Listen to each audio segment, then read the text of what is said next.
যদি নারীর সমান অধিকারের কথা কয়দিন পর পরই উঠে, কিভাবে এর স্থায়ী সমাধান করা সম্ভব? প্রিয় দর্শক, আমি তো মনে করি এর সমাধান হয়ে আছে।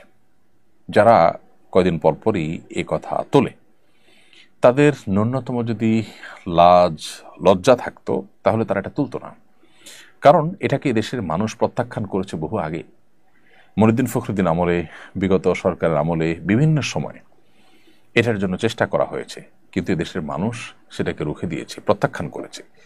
একটা দেশ যদি জনগণের আশা এবং আকাঙ্ক্ষার প্রতিফলন হয় সে দেশের আইনে, সে দেশের সংবিধানে, সে দেশের সব কিছুতে, তাহলে সেটাই যদি হয় তথাকথিত গণতন্ত্র, তাহলে তার দাবি আলোকেই তো এখানে বলা যায় যে নারীকে সম্পদে, বাবার সম্পদে ছেলের সমান ভাগ দিতে কোরআন বলে না। কারণ খরচের দায়ভার নারীর উপরে নেই, টোটাল খরচের দায়ভার ছেলের উপরে।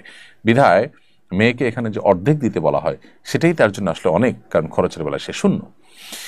তো যারা এখানে সমান সমান দেওয়ার কথা বলেন এবং তারা মনে করেন যে নারীকে বোধহয় সমান সমান দিলে তিনি স্বাবলম্বী হবেন, পুরুষের টর্চারের থেকে তিনি রক্ষা পাবেন, অনেক পুরুষ খারাপ, তারা সামান্য একটু ভরণ পোষণ দিয়ে স্ত্রীর উপরে জুলুম করে, সেটা আর সইতে হবে না যদি বাবার সম্পদে ডাবল সম্পদ পান।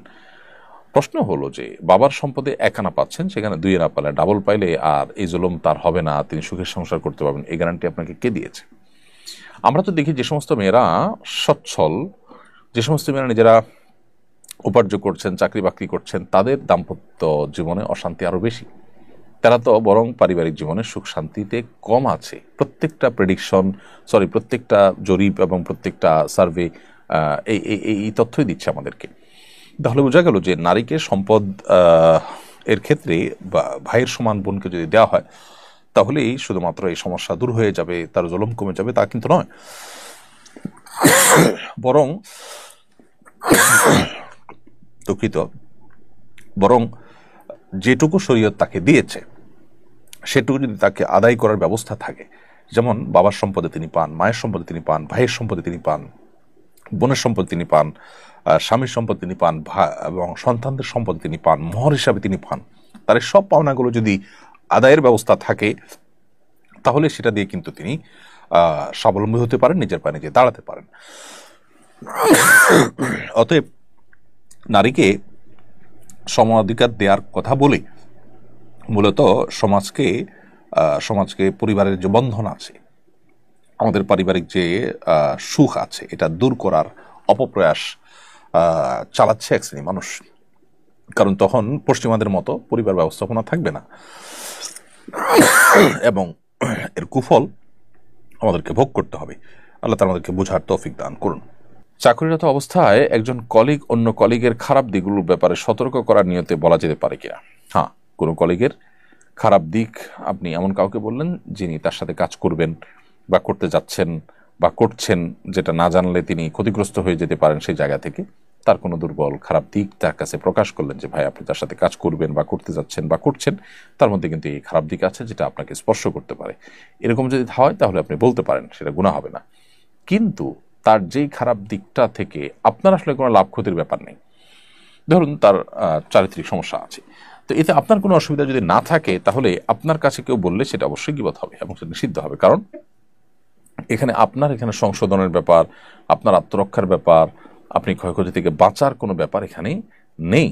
আর যেহেতু ইন্নামাল আমালু বিন্নিয়াত, প্রত্যেকটা আমল নিয়তের উপর নির্ভর করে, অতএব আপনার সেরকম কোনো ইন্টেনশন বা নিয়ত না থাকার কারণে আপনি এ ধরনের গীবত করলে সেটা নিষিদ্ধ হবে এবং নাজায়েজ হবে। সম্পত্তি হলো ইনায়া ইফরাহ, আপনি এর থেকে লিখেছেন, আমাদের বিয়ের বয়স মাত্র 1 বছর। আমার স্বামীর বয়স অল্প, তাই সে এখন বাচ্চা নিতে চায় না, কিন্তু আমার বাচ্চার শখ অনেক। আমি কি তাকে না জানিয়ে পিল অফ করে বাচ্চা নেওয়ার চেষ্টা করতে পারবো? দেখুন, আপনি একজন নারী হিসাবে আপনার সন্তান গর্ভে ধারণ করা আপনার অধিকার। যেমনিভাবে একজন স্বামী তিনিও স্ত্রীর কাছ থেকে সন্তান আশা করা, সন্তান গর্ভে ধারণ করা, এটার আশা করে, এটা তার অধিকার। এটা স্বামী স্ত্রীর পরস্পরের অধিকার। এই অধিকার পরস্পরের কেউ কাউকে এই অধিকার থেকে বঞ্চিত করতে পারেন না। এই জন্য নবী সাল্লাল্লাহু আলাইহি ওয়াসাল্লামের হাদিস সুস্পষ্টভাবে রয়েছে, কোনো পুরুষ যদি আজল করতে হয়, জন্ম নিয়ন্ত্রণ করতে হয় কোনো যৌক্তিক কারণেও, তাহলে সেক্ষেত্রে তার স্ত্রীর অনুমোদন তার লাগবে। আপনার স্বামী যদি এখানে এককভাবে বলেন যে তার বয়স কম বা নানা অজুহাত দিয়ে তিনি যদি বাচ্চা নিতে না চান, তাহলে সেক্ষেত্রে আপনি তার অজান্তে অবশ্যই পিন অফ করে বাচ্চা নিতে পারবেন। শেখ মোহাম্মদ সাল্লাহ আল মুনাজ্জিদ হাফিজাহুল্লাহর বিশ্ববিখ্যাত ওয়েবসাইট ইসলাম কিউ এ সহ অন্যান্য জায়গাতে এরকম ফতোয়া ওলামা একরাম দিয়েছেন। শেষ মাহফিলের পোস্টারে বক্তাদের ছবি প্রিন্ট করা সঙ্গত মনে করেন কিনা? দেখুন, মানুষের ছবি, এটা ফটোগ্রাফিক্যাল ছবি তোলাকে অনেক ওলামা একরাম জায়েজ বলেন, কিন্তু প্রিন্ট করে এটাকে যখন আপনি কাগজে বা এটার শরীরের রূপ যখন আপনি দিবেন, তখন সেটা জায়েজ নয়, সেটা কিন্তু না জায়েজ। এবং এই ব্যাপারে ওলামা একরামের তেমন কোনো ভিন্ন মত নেই। একান্ত নিরুপায় হলে তখন জায়েজ আছে, যেমন আপনি পাসপোর্ট বানাবেন কিংবা কোনো আইডি কার্ডের জন্য যদি প্রয়োজন হয় সেটি জায়েজ আছে। কিন্তু মাহফিলে পোস্টারে বক্তাদের ছবি প্রিন্ট করা, এটা তো কোনো প্রয়োজনীয় কাজ, একান্ত প্রয়োজনীয় কোনো কাজের মধ্যে পড়ে না, যার কারণে এটাকে ব্যক্তিগতভাবে আমি সমর্থন করি না।